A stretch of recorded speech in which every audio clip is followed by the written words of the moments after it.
Shalom, selamat pagi Bapak Ibu, saudara-saudariku, keluargaku, JKI Ephata Family Church. Dan pagi ini mari bersama-sama kita datang kepada Tuhan dengan rasa haus dan rindu akan kasih karunia-Nya. Karena kita percaya bersama-sama dengan Tuhan, kita akan melakukan perkara-perkara yang besar. Firman Allah pagi ini saya ambil dari kitab Ratapan pasal 2 ayatnya yang ke-18. Demikian firman Allah. Berteriaklah kepada Tuhan dengan nyaring, hai putri Sion. Cucurkanlah air mata bagaikan sungai siang dan malam. Janganlah kau berikan dirimu istirahat, janganlah matamu tenang. Bapak Ibu Saudaraku, firman Tuhan pagi ini saya beri judul Tetesan Air Mata.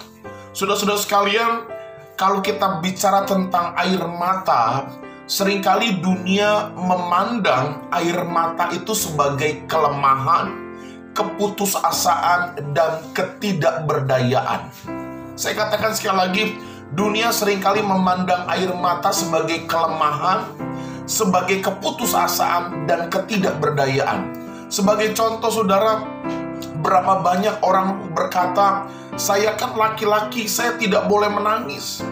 Ada juga orang berkata, seumur hidup saya tidak akan pernah menangis. Seolah-olah menangis atau meneteskan air mata adalah simbol daripada kelemahan atau ketidakberdayaan. Bapak Ibu, saudara-saudaraku, pagi ini saya mau katakan, sebagai anak-anak Tuhan, sebagai orang-orang percaya, maka kita perlu mengerti, memahami tentang meneteskan air mata di hadapan Tuhan. Saudara, kembali bicara mengenai air mata. Manusia hidup itu tidak lepas dengan air mata. Artinya, manusia hidup tidak bisa lepas tanpa air mata.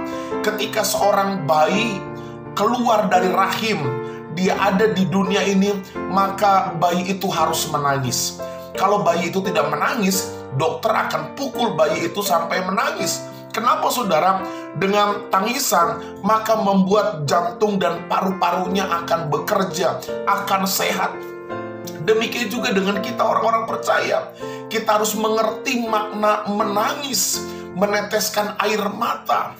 Bapak Ibu, saudara-saudaraku, kalau kita menangis di hadapan Tuhan, itu bukan simbol keputusasaan, itu bukan simbol kita lemah. Justru pada saat kita menangis di hadapan Allah, kita sedang meminta kekuatan kepada Allah. Kita sedang merindukan kuasa Allah dinyatakan dalam kehidupan kita. Bapak Ibu Saudaraku, ayat yang tadi saya baca, ayat 18 berkata, berteriaklah kepada Tuhan dengan nyaring, hai putri Sion, cucurkanlah air mata, dan seterusnya. Ini artinya, saudara, ketika kita ada masalah, ketika kita ada persoalan, jangan berharap kepada manusia. Lebih baik kita menangis di hadapan Allah. Lebih baik kita meneteskan air mata, berseru, memohon pertolongan kepada Tuhan. Katakan amin. Bapak Ibu, apa sih makna dari meneteskan air mata? Saya menulis ada 3 makna sederhana tentang orang-orang percaya yang meneteskan air mata di hadapan Tuhan. Yang pertama, saudara, air mata berbicara mengenai keseriusan dan kesungguhan. Saya katakan, air mata bicara mengenai keseriusan atau kesungguhan. Tadi saya katakan berkali-kali, kalau orang menangis bukan berarti dia putus asa. Orang yang menangis tidak selalu dia harus bingung berbuat apa. Tapi ada kalanya ketika orang menangis, itu menandakan dia sedang bersungguh-sungguh berdoa, bersungguh-sungguh memuji dan menyembah Tuhan. Dengan menangis dia meneteskan air mata, dia bersungguh-sungguh serius merindukan mujizat Tuhan. Saudara, ini makna yang pertama. Kalau kita menangis di hadapan Allah, maka tangisanmu, air matamu berbicara tentang keseriusan dan kesungguhan kepada Tuhan. Lalu yang kedua, saudara, air mata bicara mengenai kesadaran dan kesiapan kita. Bapak Ibu keluargaku, kalau kita sadar Tuhan itu baik, Kalau kita sadar Tuhan itu mampu mengampuni dosa kita, kalau kita sadar Tuhan sanggup membuat jalan yang lurus untuk kehidupan kita, kalau kita sadar bahwa Dia Allah pembuat mujizat, maka pasti kita akan datang kepada Tuhan dengan meneteskan air mata sebagai lambang kekaguman kita, sebagai lambang keterpesonaan kita akan kuasa Allah. Karena itu saudara, air mata melambangkan kesadaran dan kesiapan kita untuk menerima berkat Tuhan. Yang ketiga saudara, air mata bagi orang percaya itu melambangkan bahwa kita tidak berdaya tanpa Tuhan. Bapak Ibu, saudara-saudaraku, manusia seringkali terbatas dalam sebuah permasalahan yang dihadapi. Tetapi ketika dia menangis, berlutut di hadapan Tuhan, dia sadar dia perlu Tuhan.